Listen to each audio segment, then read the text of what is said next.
En sport automobile, la performance est bien sûr une question de puissance, d'aérodynamisme, mais aussi, entre autres paramètres, d'efficacité au freinage et d'adhérence. À propos de freinage, deux aspects essentiels sont à considérer. La nature des freins en elle-même, conjuguée à la qualité des pneus qui, forcément, sont hyper sollicités dans ces phases très souvent répétées de brutale décélération. Les Formule 1 contemporaines sont uniformément équipées de freins carbone et de pneus à rainures.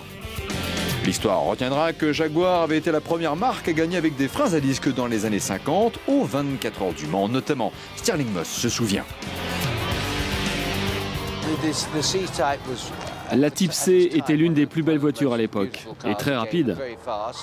Elle est effectivement la première voiture équipée de freins à disque à avoir gagné une course. Et ça me fait plaisir de vous le dire, j'en étais à Reims en 1952. J'ai aidé à leur développement avec Jaguar et Dunlop, une magnifique voiture. Si les freins carbone sont aujourd'hui utilisés en compétition, c'est en raison de leur légèreté, mais aussi de leur capacité à résister à de hautes températures. Les freins carbone sont en effet efficaces à partir de 300 degrés, considérant que 800 degrés constitue la température idéale pour un rendement optimal, à condition d'être efficacement refroidi. Un trop fort dégagement de chaleur pourrait avoir de néfastes conséquences. Si les freins carbone ont commencé à être développés dans les années 70, il faudra néanmoins attendre les années 80 pour les voir arriver en F1. Leur tendance à l'usure prématurée d'alors fut vite corrigée. Aujourd'hui, pour freiner fort, il faut freiner carbone. Quant aux gommes, l'usage de pneus rainurés, rappelons-le, est imposé en Formule 1 en 1998 dans le but de ralentir les voitures, impératif de sécurité oblige. Auparavant, l'emploi de pneus sculptés plutôt que rainurés s'imposait uniquement en cas de pluie.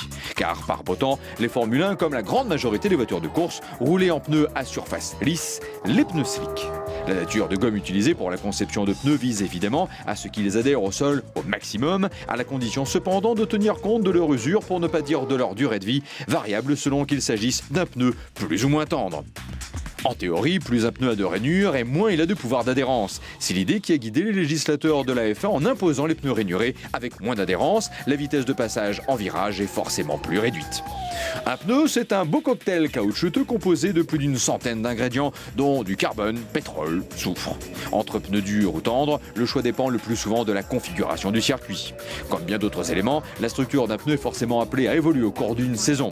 Composée de nylon et polyester, elle forme le squelette du pneu, ce qui lui procure sa rigidité, sa capacité à encaisser parfois plus d'une tonne de charge d'appui à 250 km/h ou jusqu'à 4 G en accélération comme en freinage et jusqu'à 5 G latéraux en virage, sans compter les passages de roues sur les vibreurs.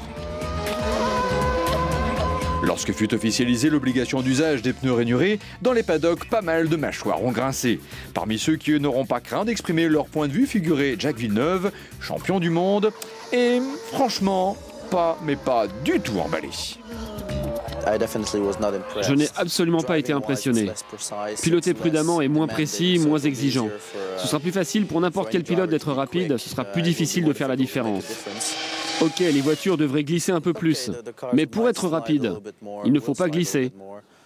Donc, je ne suis pas certain qu'on verra beaucoup d'actions en piste. Ce sera aussi plus difficile de suivre quelqu'un de près, avec ce que j'ai remarqué en essai. Mais tant qu'on ne s'est pas tous retrouvés pour la première course, difficile de se prononcer. Je peux me tromper, et j'espère me tromper, parce que si j'ai raison, ce sera bien moins agréable. En fait, la question des pneus allait être le pivot d'un double axe de réflexion. Primo pour améliorer la sécurité en réduisant la vitesse des voitures. Deuxio pour dynamiser le scénario des courses de Formule 1, parfois ironiquement considéré comme événement télévisuel soporifique. Moteur V8, manufacturier unique, le règlement appliqué depuis 2007 aura obligé les équipes à fournir un travail conséquent de préparation. Un travail mené par Ralf Schumacher chez Toyota. L'essentiel du travail a bien sûr porté sur le moteur V8, en plus des nouvelles textures de pneus, en adaptant globalement la voiture aux nouveaux pneus. En effet, après une si longue période avec un manufacturier, passer à un autre demande un certain travail. C'était la mise au point principale. En voiture high-tech, les monoplaces de F1 peuvent présenter des dimensions de frein et copes de refroidissement variables selon la configuration du circuit. L'adéquation réglage-châssis, nature de pneus est tout aussi primordiale comme, par exemple, à Hockenheim. Les explications de Michael Schumacher. Hockenheim est un circuit typique d'accélération-freinage. Ces deux éléments y sont très importants pour avoir une bonne motricité. Il y a bien sûr une part d'habileté, mais l'essentiel ce sont les pneus pour les freinages et la motricité est très importante. S'il y a un autre circuit à présenter une caractéristique très particulière, c'est bien celui d'Istanbul Park, en Turquie. Pourquoi? Simplement parce qu'il est emprunté dans le sens anti-horaire. De quoi remettre en cause bien des paramètres techniques. Le directeur technique Ross Brown nous décline ses éléments d'appréciation.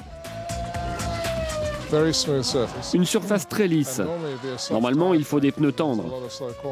Il y a beaucoup de virages lents, dont un très long, un gauche de 180 degrés ou plus, rapide, qui détruit complètement le pneu avant droit. Là, il faut un pneu dur pour composer avec ce virage et un tendre pour tous les autres. C'est un compromis assez intéressant.